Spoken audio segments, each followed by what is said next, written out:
Hello, and you are listening to Eco Justice Radio. We present environmental and climate stories from a social justice frame featuring voices not necessarily heard on mainstream media.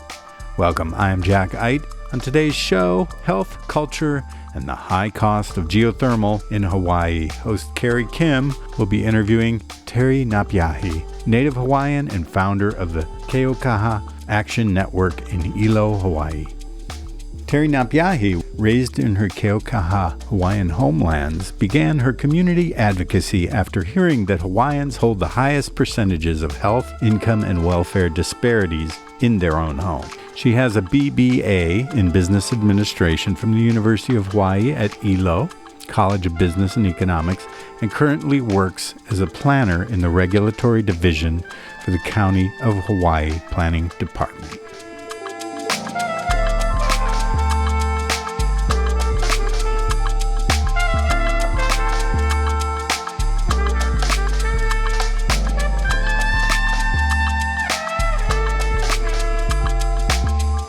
Here's a video recorded in 1989 of Hawaiians seeking to stop the desecration of the fire goddess Pele and oppose geothermal development in the rainforest. It's been going on, this fight, for many, many years, and it continues.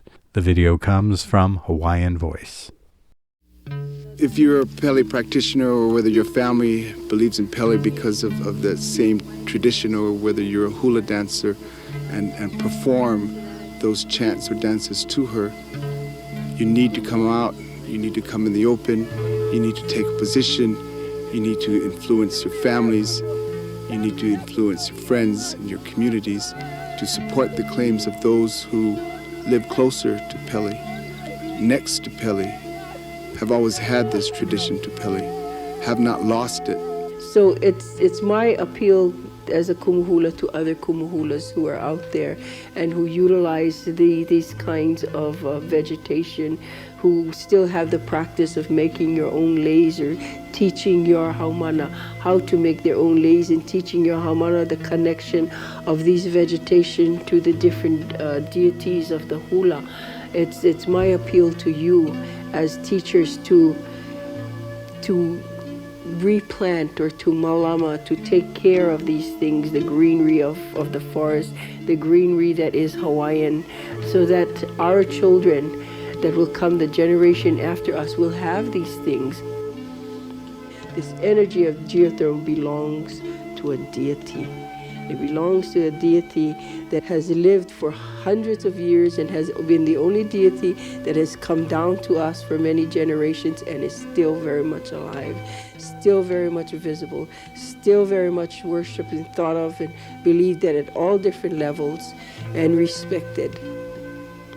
And if all of the things around us, which they have taught us to respect, the forest, the ocean, the eruption, the fact that Pele lives, all of these things around us die, then they die, and I die as a Hawaiian. And I think this generation's got to realize a lot of things that we got to hang on to, or we just won't be Hawaiians. You know, to me, being Hawaiian nowadays is one of the hardest things to do. You know, to be Hawaiian, you gotta be the way they tell you to be. You cannot be the way your ancestors tell you to be, or your tutus tell you to be, or an intelligent Hawaiian know how you're supposed to be. Pele's power is not ours to have to share. It belongs to her. She's not for sale. She's not for tapping. She needs to exist in her pure form. She's alive and she's active. And she needs to stay that way. She needs to have her time on Hawaii. She needs to live off, and we need to live off with her our time.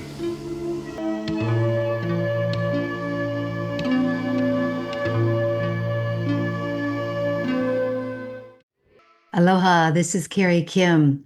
Listeners, we are honored to have Auntie Terri Napeahi, founder of Keaukaha Action Network, joining us today. CAN was established to address the health and safety concerns of Native Hawaiian families and communities in Hawaiian homelands due to their increasing exposure to industrial toxic waste in the area. She has been a vital force in the revitalization of the Pele Defense Fund, an organization dedicated to defending traditional Hawaiian rights and customs, especially those related to the Hawaiian goddess Pele. Terri Napeahi has devoted her life to serving Kanaka Maoli, the Hawaiian people, their health, culture, creativity, life waves, and homelands. She'll be discussing a wide range of concerns around the expansion of geothermal energy in Hawaii and the harms it poses for the Hawaiian Islands and people culturally, spiritually, and physically. We thank the Tongva ancestors for their enduring presence, legacy, and stewardship of this region. Our show comes to you from the ancestral homelands of the Tongva and all of their relatives. We invite you to align with and support original Indigenous peoples, their sovereignty, homelands, and lifeways wherever you live. Ours is an era that requires tangible actions on behalf of future generations of Indigenous peoples wherever we are. There is a global push and narrative around clean, renewable energy. Anyone who has advocated on the front lines knows that renewable energy is far from being 100% clean or without consequences, particularly to Indigenous peoples or people of color who tend to be on the receiving end of the aftermath and health risks of so-called renewable energy sources, such as geothermal, may pose. Every energy source bears environmental risk, whether to our air, soil, water, the sacred lands of original Indigenous peoples, or the totality of beings of nature, especially those invisible to us. Indigenous peoples and people of color are often on the front lines, encroached upon by toxic industries and the greenwashing of purported clean renewable energy or net zero action plans. Who benefits and who suffers in this assault upon air, water, soil, and living beings? Terri Napeahi, Native Hawaiian grassroots organizer and advocate for her people, will highlight concerns around the expansion of geothermal energy in Hawaii, as well as issues of corporate influence and fast-tracking projects without proper regard for the health and safety of current and future generations of life. Welcome, Auntie Terri. We are honored to have you joining us on the show today. Aloha. Thank you so much. It is an honor to have this opportunity to speak and to share some of my thoughts. And as Hawaiians say, mana'o. Thank you for having me on this show. Is there a particular way you would like to open the show? I just wanted to basically share information about what you talked about earlier, in regards to our Native people and as an Indigenous people and the toxic facilities that might have been developed around the people of color, which seems to have been a practice around the world, where these practices and the development are being, placed and located. I'd like to start there. Maybe you could give me some questions. Well, I was wondering, Auntie Terri, if you could speak first about the Keaukaha Action Network and how and why it began. Oh, okay. Great. So Keaukaha is a Hawaiian homelands. It was one of the first development of rehabilitating and placing Native Hawaiians that were displaced onto land in 1924. So they were maybe the third. We just, celebrated our 100-year anniversary. Wow. For Keaukaha. I am the third generation of families that live in Keaukaha, which is in Hilo, Hawaii. And we were there first. And I'm going to say that, on the basis of where we're located, which is in a beautiful area to us. I think it may not have been desirable lands for others, but it was where we were placed. And it was along the shoreline of Keaukaha. And we were, we're Native people. We know how to survive on lands, regardless of whether others may think it's not a place for easy living. We make do, we know how, because we were practitioners and cultural practitioners that participated in feeding themselves in the ocean or on land. We knew how to do that. We were 100% independent from imported goods for hundreds of years. And so being displaced and having corporations come to the islands, it sort of had a typical movement where they did displace the Hawaiians, put them in an area, where we thought, it's a good place for them to go. We had no choice. We were placed, in an area like Keaukaha. However, because because of who we are, we were able to survive this long. My family participated in fishing. My mom, my father, my grandfather were avid fishermen, and they did a lot of collecting of food for our community. So in the years that I have been here, I just made 64 this year. I lived all my life in Keaukaha and knew what our resources looked like, at least for the time that I was here. I'm sure it was much more abundant, in the Sure. ancient times, but it was still abundant for us in my lifetime. So I did see what it was like prior to all of these toxic release inventories being placed in and around our families. And so I noticed myself the decline of health that was in our community within the time that I've lived. I was raised in right smack in front of touch and go in the Hilo airport that was placed right in front of our family's home in 1926. There was a fence put between myself, our families on DHHL lands, and a runway was placed there in the early 60s, I believe. And some of our families were forced to leave their homes. And there were several homes that were what they call ceased their lands, or they condemned their lands for the airport runway. And they were moved to another location where we call Panaeva house lots in Hilo.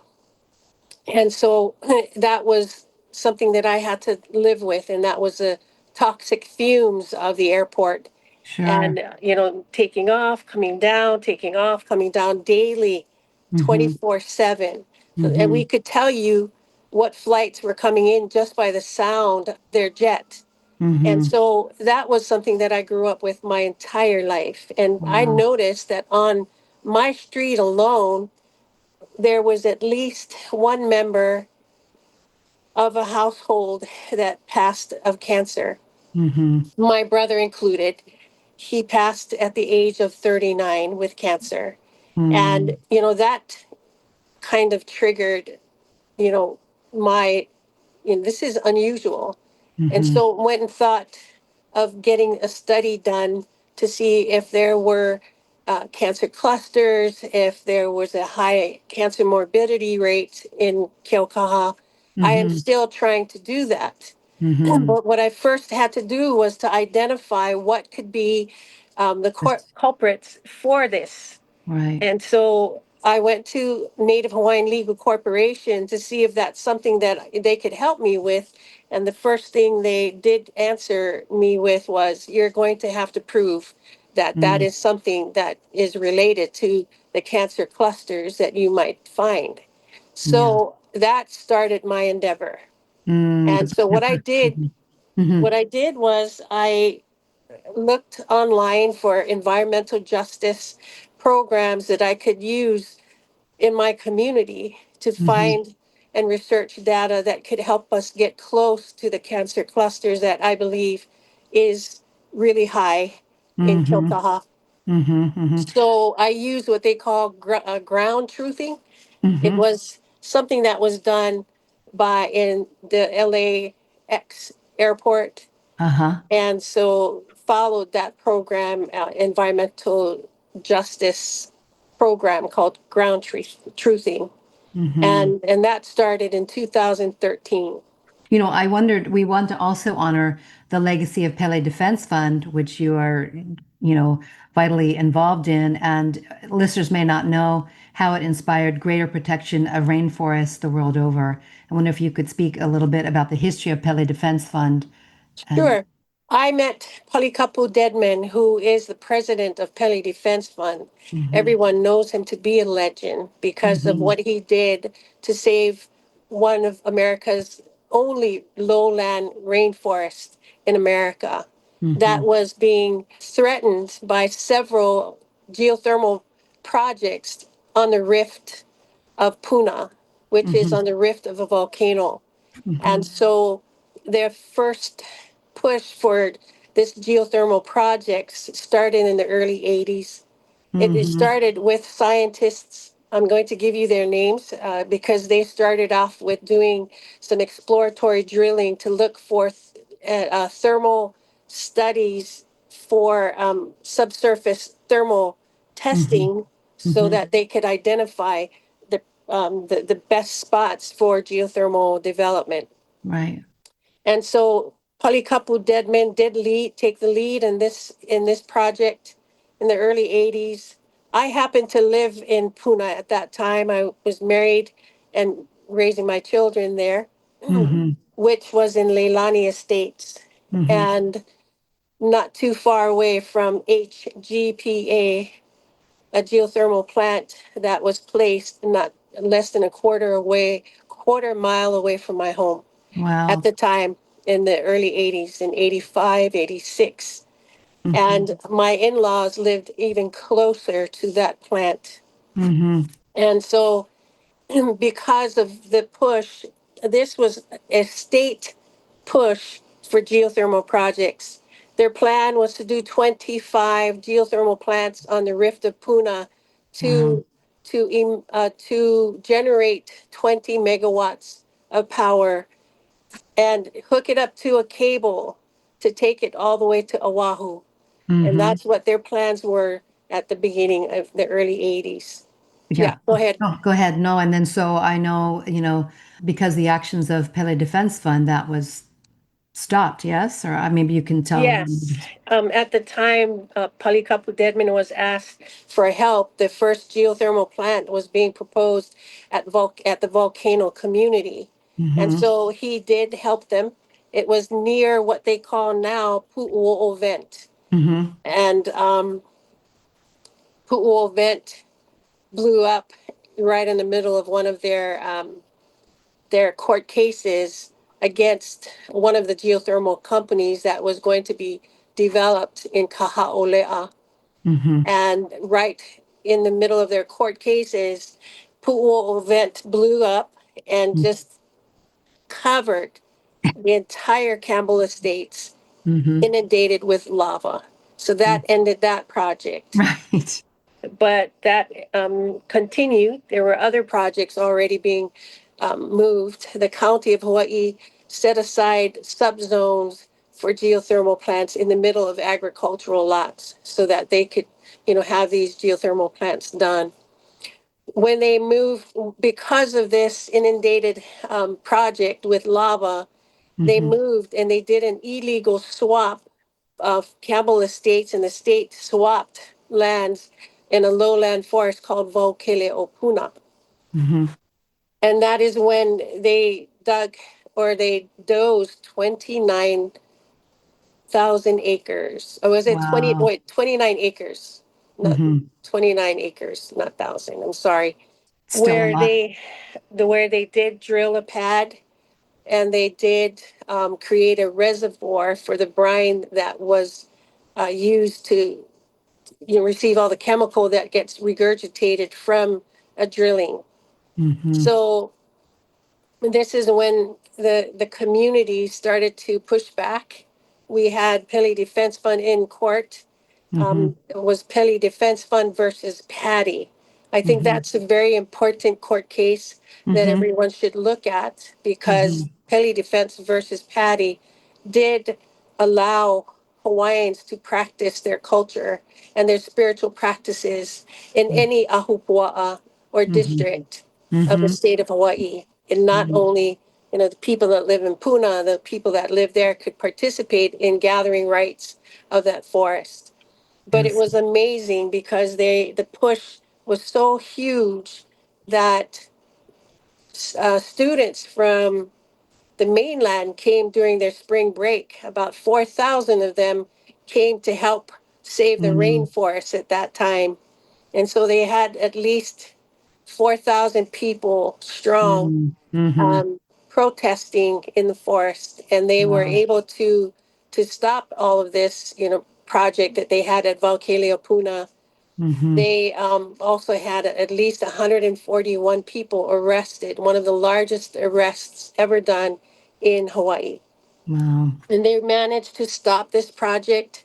But with all of this, the state and the feds pulled out at that time and ended up shutting down HGPA because at Mm-hmm. that time they emitted hydrogen sulfide out into the air, Mm-hmm. and they put the brine, the extra toxic waste that came up into a reservoir and a pond. Because of the people fighting EPA and also fighting the Department of Health, they now have to re-inject all that toxic waste and emissions into the ground. Wow. And so if that's what is being done presently, however, HGPA was so bad that Mm-hmm. one day it blew up. I Mm, lived not too far from it, and I remember that time where we had to be evacuated because it blew up, and mm-hmm. it took hours for them to cap that pressure that Mm-hmm. for that plant. Eventually HGPA was shut down, and now we have what they call PGV, Mm-hmm. Puna Geothermal Venture, that is right now presently running. They have been under the gun with the community for so many years. They have Mm-hmm. recently had to go through another environmental impact statement Mm-hmm. because of the aftermath of the lava flow in 2018. Although it covered around them, Mm-hmm. it's not the same underneath the surface. Mm-hmm. Auntie Terry, we're going to hold that thought and we will continue and take a break. And then we will come right back to talk more about Puna Geothermal Ventures and the risks that geothermal poses for Hawaii. Okay. Hey listeners, quick break here. We hope that you're enjoying Eco Justice Radio. Stay connected by subscribing on all major podcast apps. Visit our website, ecojusticeradio.org, to check out previous shows and guests, listen to extended episodes, and get connected with us on social media. Today you're listening to Health, Culture, and the High Cost of Geothermal in Hawaii with host Carrie Kim and guest Terri Napeahi, Native Hawaiian and founder of the Keaukaha Action Network in Hilo, Hawaii. Auntie Terry, we were talking about Puna Geothermal Ventures in Hawaii and the risks that geothermal poses. And I wonder if you could first explain, you've been talking about the water, the hydrogen sulfide, some of these the toxic waste that is produced to pursue geothermal. But I'm wondering if you could expand on that and let people know specifically what are the risks of geothermal on the islands. Well, it's really not a clean project. I'm just blown away at the propaganda that is being placed in in exposure through media, through newspapers, to the constant push that it is clean energy. We live next to the only geothermal plant in the entire state of Hawaii. It has been so terrible. The gas leaks, the constant gas leaks for the people that live nearby them.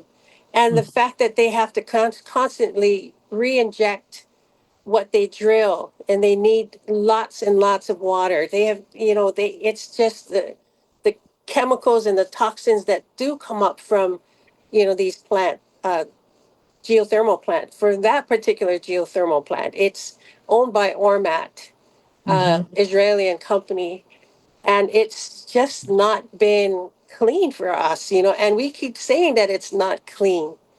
Now, clean and renewable, we don't believe it's clean and renewable. That's my opinion, of course. Right. But if it was clean, then you wouldn't have the Department of Health constantly having you to do an annual report of your emissions, also to, to stay within your certain standards. Now, someone is filing a lawsuit. Her name is Sarah Jackson right now, Steiner Jackson, that is filing a lawsuit against them for them to, well, an appeal, I think, because what they did was they did another environmental impact statement and, and found no significant impact to that again. And so it's just really sad, that their voices of Puna have been muffled, and because the leaks are pretty bad, Yeah. I mean, and it's what they use as chemicals to go into the ground. No one's ever done any study of the water. I think their councilwoman Ashley Kirkowitz did talk about it last year, but nothing has ever come of that idea of testing the water. Can you do independent testing of the water? It's not possible. Well, even if we did independent study, is it credible enough that people will use that? You know what I mean? To Right. use that. They'll try to undermine it. There's Sure. no who's going to listen to a private, study of ourselves doing it ourselves? Is it credible enough for government to use? So far, there's no testing, of the reinjections of the chemicals that they or when they start drilling. It's got Yeah. to go somewhere. Yeah, it seems like the most obvious place to test, right? I mean, we understand, I mean, everybody knows who's ever been an activist for anything like this knows that the EIRs, the environmental impact statements, are always sometimes they are even falsified, or they're presented in such a way that they are greenwashed, and there's a lot of collusion and corruption that goes along with these EIRs, especially by there's so much that goes on with these extractive industries, and greenwashing by corporations, we know it's is the norm. So what about panels and paying cultural practitioners or scientists to be propagandists or marketeers for geothermal energy? We know that is also a problem too. How to deal with these excesses of corporate influence that try to buy people out. They try to buy people's culture or scientific validation of geothermal. So I'm glad you brought that up. In 2013, we had a particular company that proposed, after it kind of died down, PGV was the only one pushing. The state pulled out from this. They were using, state lands to do this, and also to create subzones so that they could push for geothermal development in certain areas that Mm-hmm. might be not allowed, by zone. In Mm-hmm. 2013, after that push, one company came in. It was in IDG, which is a Hawaiian owned company that Mm-hmm. was given an opportunity for lands, private lands in Puna Okay. to drill. So that Mm-hmm. was one company that came in 2013. Pele Defense Fund was in the, again in the council chambers testifying, letting them know that this is not good.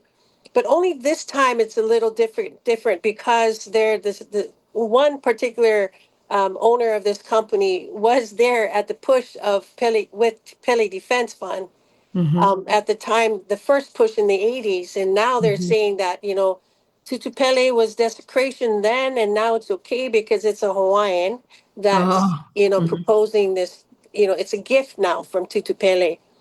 So Little jump, over the fence and came up with some of that thoughts. But Mm-hmm. it is controversial because we have stood our ground to say that this is desecration. This is our traditional practice. Mm-hmm. And because of that, you have now Hawaiians on the opposite saying, well, yeah, I'm Hawaiian too. And, it's a gift for us too. So that's what's going on as we speak. Mm-hmm, mm-hmm. So, how to deal with that when the indigenous peoples are bought into or believe the kind of the false narrative about the clean energy, clean renewable energy, Well, or even if it's about, I don't know, obviously, oftentimes there's money involved in these projects, and that's how they buy people out. oh, yeah. I'm So, going to just explain that same company's back again. Back again, just in legislation last year in 2020, well, actually 2023, 24, 25, in legislation, asking legislators for millions of dollars to do exploratory drilling. So that particular company that came in 2013 now has the support of legislators in two different state agencies. We have the Department of Hawaiian Homelands, Hawaiian agency now, that manages the lands for 50% blood quantum Hawaiians, and then now you have DBED, the Department of Business and Economics and Tourism, proposing for the same amount of monies to drill, exploratory drill. This particular company went through the whole this year of legislation asking for millions of dollars to ask for help with exploratory drilling. Well, this year they never got the monies, but they're going to come back again for it again, for this year, come 2026 legislation. However, because they didn't get the money, didn't stop them. They were able to get the line item done by Senator Dela Cruz, who is a senator in Ways and Means. They received $2.7 million this year, this in the last during the summer, or after legislation, to come and do community, what do you call, engagement meetings on Right. Hawaii Island. $2.7 million to this one same company that came in 2013, pushing the people for the people as a slogan and a native to native model. That's the So, problem, right? This native to native model is a big problem. well, it's not ours.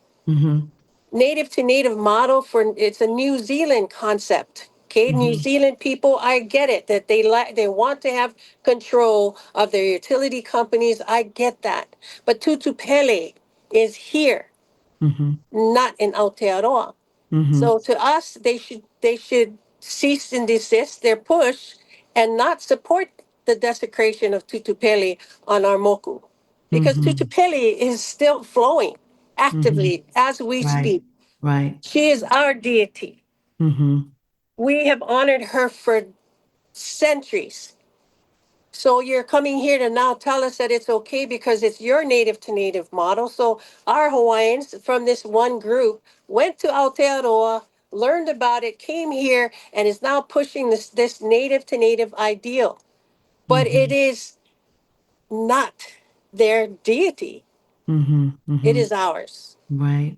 So, I mean, what would you say? I mean, as far as the Kanaka on the islands, how many, where they really stand on this issue? Is Well, it when they went around, you need to do a temperature check as to how right? many Hawaiians are going to be supporting this. Well, that one particular person or some of the people that were in this company were also on the mountain saying it was desecration for TMT, but Right. it's okay for you to come down and desecrate Tutupele. So Right. that doesn't really look good when you start proposing this idea. Yeah, it's a contradiction However, right there. it's a contradiction. However, we don't see Hawaiians that propose geothermal as we see them as a corporation. They were bought out and they're being used as pawn to Right. speak for Hawaiians. But for many of us, they're not Hawaiian. Right. They're part of the corporation. Do That's the people way see we through see it. that? I mean, I guess it's always a question of whether people can really see through who's Oh, been yeah. bought out It, and who's not. it is really easy. And I got a chance to speak to someone from Aotearoa who did work with that particular company who helped write this native to native model. And their partnership in Aotearoa with Right. IDG, and they're working with the Maori Trust that was allowing the geothermal plants to be built on their lands. The idea of getting the royalties, getting some monies from these is great. I see that. But, in speaking to the partners of this particular group, it didn't go well over there, so, but they still continue to push this, so, and they know that we're saying that this is not their deity and it is still desecration. and they should honor the group of people. You don't need to have 1,000 people to believe. There's one person. All you need is one. That is my religion. That is my practice. You should honor it. And in America, it's the First Amendment. You know, I wonder, Auntie Terri, if you could talk about just you've been advocating for Kanaka Maoli for so long and warding off these continuing threats to Hawaiian culture, lands, waters, life itself. And I wonder, how do you personally deal with, burnout? What keeps you going? Because you know, it just keeps coming back and back and back. There's a lot of money and influence and power in this. I mean, they don't have the ultimate power, but how do you keep yourself motivated in the face of these affronts? You know, the opposition, or I call them the enemy. That's what I call them. It's like you're at war, and if your entire nation, your entire group of people depend on people to be diligent and to continuously to be in protection mode, for your people, it is not something that you put on the side. It is not something that you say, okay, now I'm done. I'm going to put this on the side. I do a lot of things that keep me going, but what really pushes me is the fact that I believe that our tutus that have passed and went beyond the veil are still present and still do give direction, as to where to go. And so whether I like to put it on our side or not, I Right, can't do that. right. It's something that it's a given. I can't turn it off. Right, right. Part of your kuleana, right? Like that's your. It's part of my kuleana. It is. And not everybody's equipped that way, because it is tiring. It is tiring. I see people get so tired, all the time. But this is how I think about it. Who else is going to do it? If Right. everybody was tired and not do this, what's going to happen? Exactly. And I just really believe that you can't turn this off when you know that there are people dying in the choices of government that are saying that are putting toxic release inventory companies near the families that you love. And then the culture that will be gone if you don't stand up for Right. it. I mean, we can't even be Hawaiian in our own home. Everybody else that comes here, that came here as immigrants, get an opportunity to go back to their home. Where do we go? Right, right, This right. is our home. We can't be who we are in our own home. How can you even allow that to happen? We're going to take a break right here and come right back to speak more with you, Auntie Terri Napeahi. Okay. Hey listeners, quick break here. We hope that you're enjoying Eco Justice Radio. Stay connected by subscribing on all major podcast apps. Visit our website, ecojusticeradio.org, to check out previous shows and guests, listen to extended episodes, and get connected with us on social media. Today you're listening to Health, Culture, and the High Cost of Geothermal in Hawaii with host Carrie Kim and guest Terri Napeahi, Native Hawaiian and founder of the Keaukaha Action Network in Hilo, Hawaii. I wonder if you could speak to just talking about the number of settlers that go there, whether they're going there to travel or they're going there to live there, what you have to say with this onslaught, because we do know that, Native Hawaiians are being outnumbered on your own homelands and are being pushed out by, again, all these corporations, by wealthy people moving in there and all the things that have happened there already. So if you could speak to what should the responsibility be of settlers even thinking about setting foot on Hawaiian land? Well, I work in a department, I work for the county, and I get to see the amount of land that is being used by people with money. And the fact that they're able to purchase land at a very high price. And so when your land starts to become very hard for you to hold on to because Right. taxes are really high. We have to understand the Hawaiian gets taxed more than one time.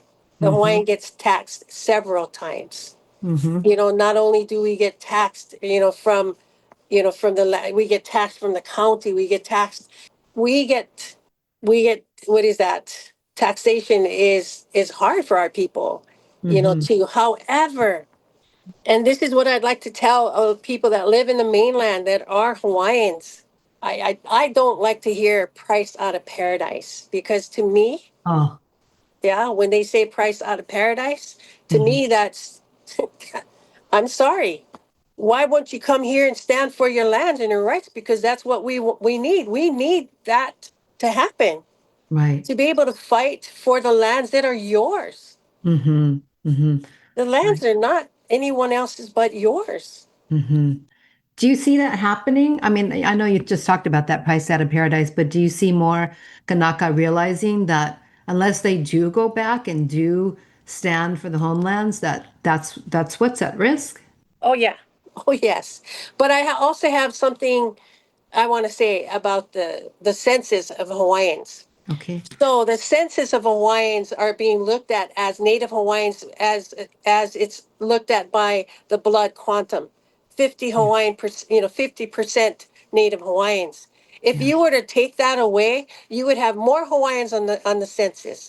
Right. So Mm-hmm. right Mm-hmm. now, as it is on the American census, Hawaiians are fifth in the nation, Mm. because they what are you on Native Hawaiian? So what is the definition for Native Hawaiian? There are many Hawaiians in Hawaii does not believe that we should be called Native Hawaiians. You Right. got Uh-huh. Native Hawaiians, as it's being said, in the big N for Hawaiian homes, and then you've got the small N for ceded lands, Mm-hmm. and it's all about money. Mm-hmm. Mm-hmm. It's all about money. How are we going to distribute the money that comes to the legislature, that comes to government, so that we can run Hawaii? I think they're using Hawaiians. We're never going to be healed. We own seven major disparities. There's a major study done, and we own seven major disparities. Why would you heal the Hawaiians if that's what you're using to receive monies against 49 other states? Mm-hmm. Mm-hmm. Is what I'm saying. Why Right. would you heal them? We need them. Right. We need them to be in despair. So we could Mm-hmm. go to Congress and start asking them for monies, because this is how we're going to get it for the general public. To me, that's my take. Mm.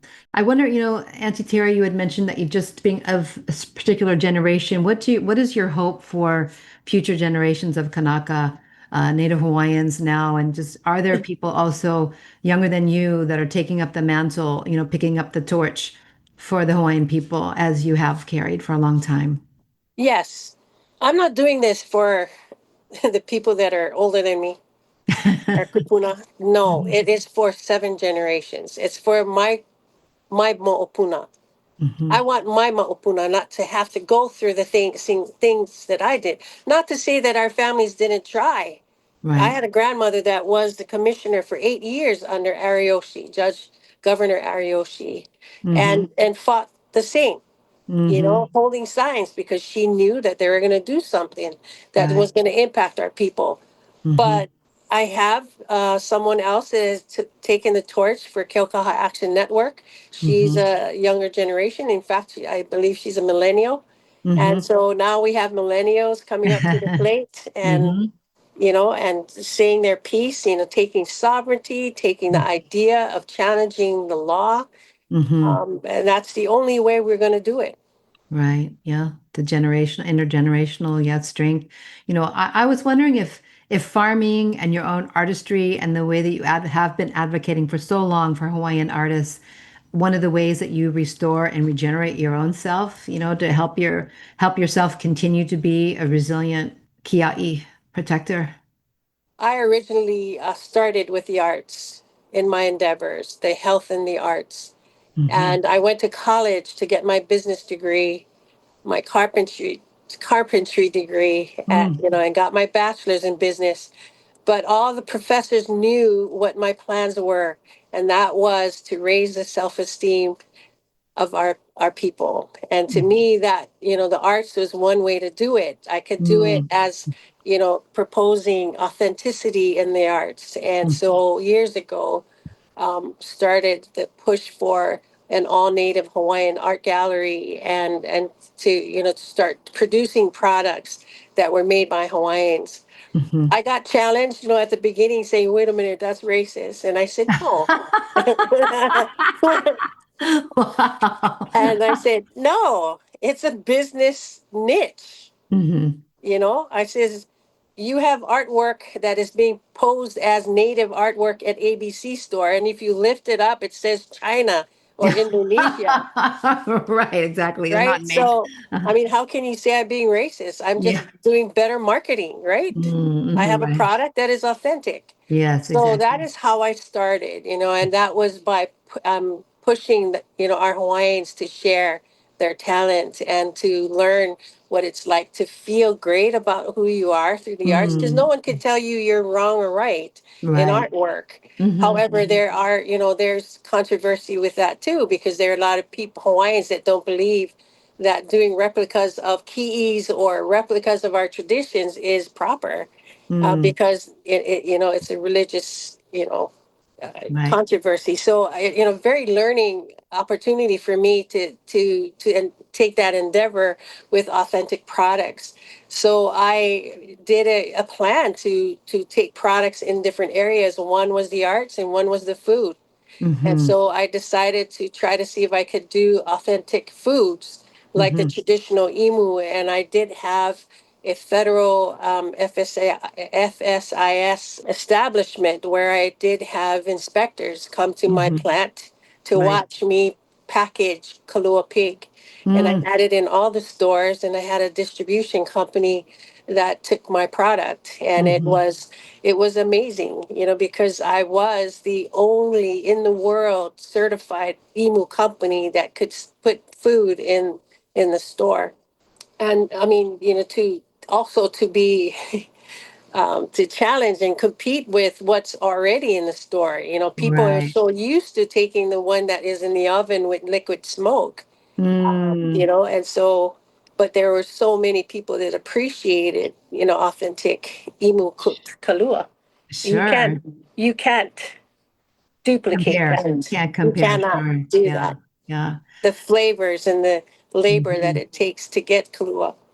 Are you still doing those things today or not as I much? am. I had to shut it down for temporary Mm-hmm. and then moved to my farmland in DHHL land and built my house and now working to get a certified kitchen all over again. Ah, amazing, amazing. I love to hear that. I wonder as a Kanaka Maoli if there is some comfort, in knowing that the deities of place, they will ultimately right the balance. That's in the end, a corporation can't go against Pele. I think of Kilauea erupting and how that shut PGV down, Puna Geothermal down in 2018. How does that help you just have some peace in your heart, just knowing that a corporation can never surpass the power of Hawaiian deities and ancestors? I totally believe, that our ancestors and our deities are much more powerful than corporations. I really believe that. I've seen things happen that no one can even answer, Hmm. about things that, as we're in the fight. I am just giving you, I'll give you another example really quick. And in Hilo, our Napeahi had what they call LCA allodial titles, the Palapala Sila Nui of land that was distributed through Kamehameha III. And Hmm. so Waiakea Ahupua is crown land, and it was a very significant land, private lands, by our chiefs, Keawe Mauhile, who is, a hana of mine's. Hmm. Genealogically, I can, tie myself to Keawe Mauhile, Keoua, and Hmm. also our family had lands on Waialoa River, Hmm. and to after doing the genealogy, I realized, that my grandfather was an avid genealogist, and he had this photo of my tutus that had a pohaku that stood up very high, Hmm. and it was taken in the 1800s, very old black and white photo. And I asked my grandparents, where was this photo taken and who was in it? She Hmm. could describe that those were my two great grandfathers, Hmm. but the pohaku, she wasn't really sure. So Uh-huh. after 20 something years, I went looking for who took that photo and Hmm. what was that rock all about, and that Right. pohaku. And so Yeah. after 20 something years, I found it. I Wow. found that pohaku and I found where it was located. It was Hmm. located on Napeahi land at Waialoa River. And Wow. it was, as I did look for it, I also found who was the person that took the photo, and that was Theodore Kelsey. Theodore Kelsey was a photographer at that time and lived during the time of the demise and the of our people dying because of diseases. And he was very Mm. concerned and taught himself how to speak Hawaiian and went Wow. statewide to talk to people and interview them because he believed that the chants and the songs should be interpreted. Uh-huh. If not, they're going to be lost. And so he Mm. did that. So, but he Wow. was also looking around for heiaus and looking to see information about that. And he did do the story of that pohaku. And it Wow. just so happened to be from a heiau that stood 60 feet tall with two platforms. And that pohaku had a name, Maka o Ku Ikalani. So Hmm. the stones that they retrieved, they removed from the heiau and put it on Napiahi land. It was sitting wedged in the ground for 200 years. I Wow. found it. It is now with me and now teaching the significance of the entire Ahupua'a and that our li'is that had practiced, their kapu system in Maka'oku and Hmm. Moku'ola, where they call the peninsula. Very controversial, ceded lands that the state and everybody wants to have because it is Mm. going to generate money. Terry Mm. is giving the opportunity, just as we speak, to render drawings so that I can rebuild that heiau on that peninsula. Wow. That's I amazing. wouldn't have done that, and I believe that without the pieces of information that came from the other side of the veil. Wow, that is amazing. I wonder, flipping back to the health concerns that Hawaiians face in the Keaukaha Hawaiian homelands. I wonder if you could speak about some of the things that people have undergone or are facing now. Like what's changed and how is that being addressed now? So in 2014, there were seven TRI companies that were found emitting excessively for a very, very long time. So Hmm. that would be the gas companies that were just maybe a few feet away from our residents, Hmm. the sewage plant, because they also have thresholds to abide by in Hmm. standards with Hmm. EPA for their hydrogen sulfide Okay. emissions. Right. And then also at the airport on the opposite side, I live right next. So I get up in the morning, I hear the airport, I smell the fumes, and I go to work and I go to school and I smell the rotten egg smell of hydrogen sulfide in the Mm. front. Helco is the worst emissions because they burn the bunker fuel, the residue Mm. oil, Mm. and that it runs all day every day for decades. They were also emitting excessively, and Hmm. so it's like it's like having a someone smoking in a room, one person, and then now you have seven people smoking at the same time. Wow. No one's ever done a study on the cumulative impact of the excessive exposure that our Native Hawaiians have had in Keaukaha and Panaeva. The landfill is also on our land. It is Hmm. near Panaeva.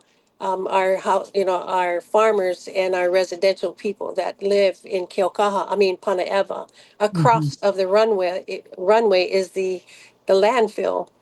They Yeah. also have quarries on Hawaiian homelands. They're now proposing a biodiesel company right across of Elko. All of this is on Hawaiian homelands.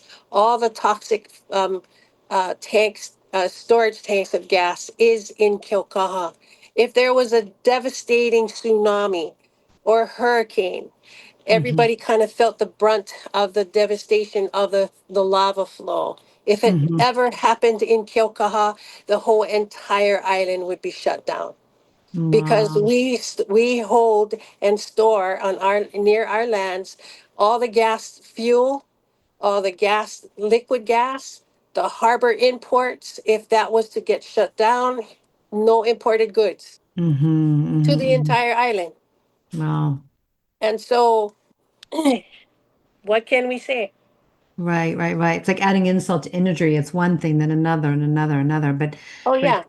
I'm so grateful for the fact that you are fulfilling your kuleana and that you're irrepressible that way. I mean, I've seen you at some of these engagement meetings where you've had to, where you're a fierce proponent, for the people, just absolutely unstoppable. You're a force of nature in that moment, but I know that's what it takes for these things to change. We need people to speak up. You can't be silent. It's not possible to have clean air, water, soil, at this point in time, with corporate power, what it is. But, I wonder if there was one thing that you could change on the Hawaiian Islands right now, what would that be? The politicians.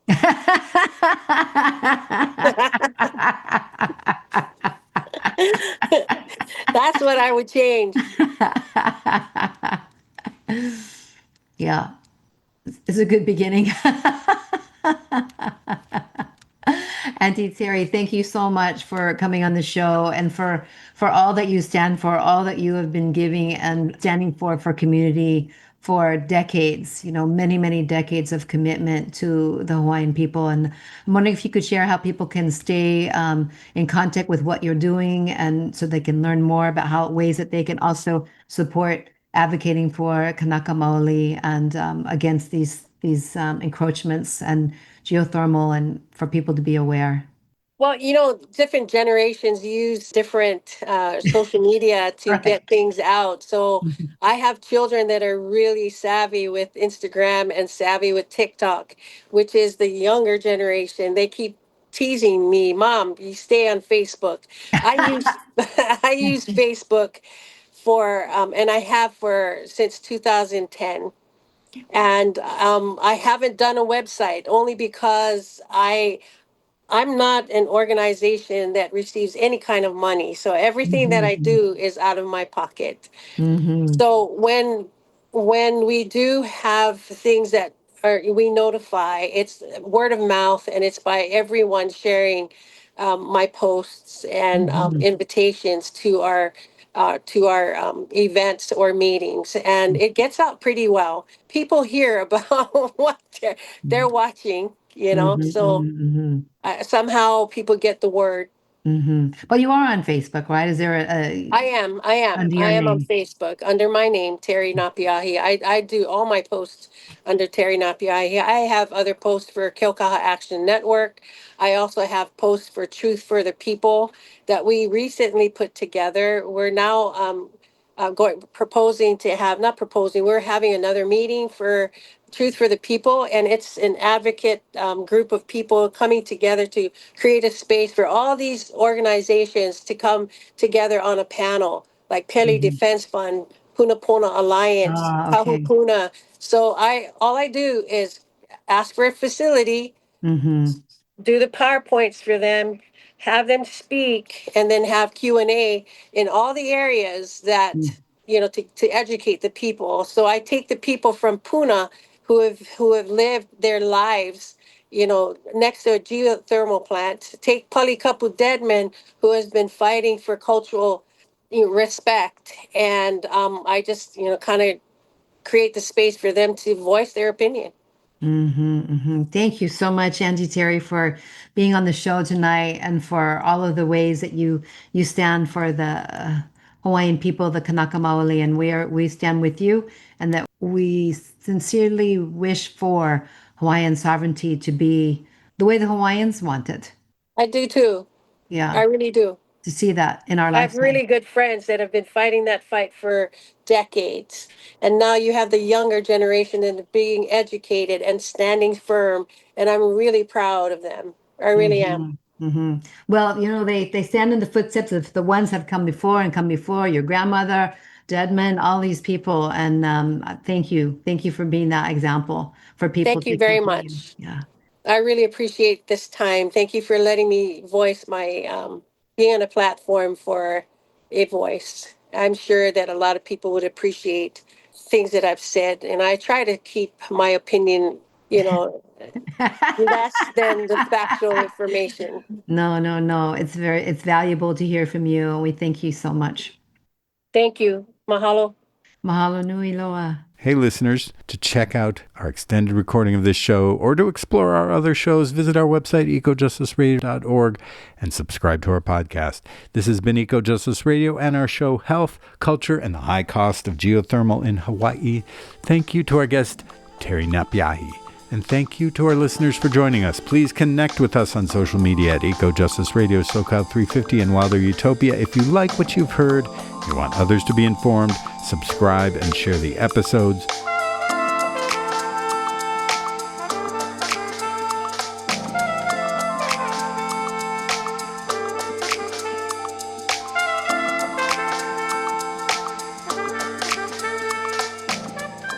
You've been listening to Eco Justice Radio, a project of SoCal 350.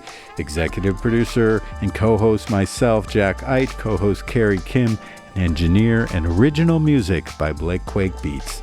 And until next time, remember, the power is yours.